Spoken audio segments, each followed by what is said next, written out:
ταξίδεψε τον ήχο του υπηρώτικου κλαρίνου σε όλη τη γη, μάγεψε με τη μελωδία του τους κορυφαίους μουσικούς του πλανήτη.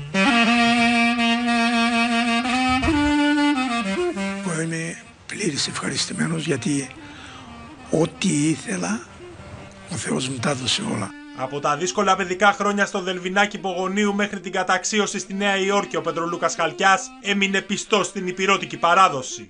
Ήθελα κάτι να κάνω, να βγάλω ένα κομμάτι ψωμί. Έφτιακα ένα ψευτοκλάρινο και πήγαινα και έπαιζα έτσι στο δρόμο. Μετά άρχισα και πήγαινα σε γάμους μόνο για να φάω. Έμπα στον χώρο να σε δω να χαρώ. Ο υπηρώτης ερμηνευτής του δημοτικού τραγουδιού Αντώνης Κυρίτσης τον αποχαιρετά μετά από 45 χρόνια κοινής πορείας. Είμαι πολύ συγκινημένος με το χαμό του φίλου μου και συνεργάτη Πετρολούκο Χαλκιά. Η συνεργασία μας θα μείνει αξέχαστη τόσο από μένα όσο και από τον κόσμο που σε λάτρεψαν. Είναι ο κορυφαίος εκπρόσωπος του δημοτικού μας τραγουδιού. Έφυγε από τη ζωή αλλά δεν σίγησε ούτε θα σιγήσει. Το σπουδαίο έργο του και τα ακούσματά του θα συντροφεύουν και θα συγκινούν βαθιά για πάντα.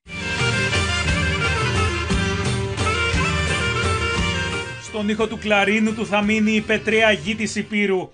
Η κρυμμένη λιγμή, το μυρολόι αλλά και η λεβέντικη χορή των λαϊκών γλεντιών και τα χαμόγελα των κοριτσιών με τον ερχομό της Άνοιξης. Ωρε παίζει ο Πέτρο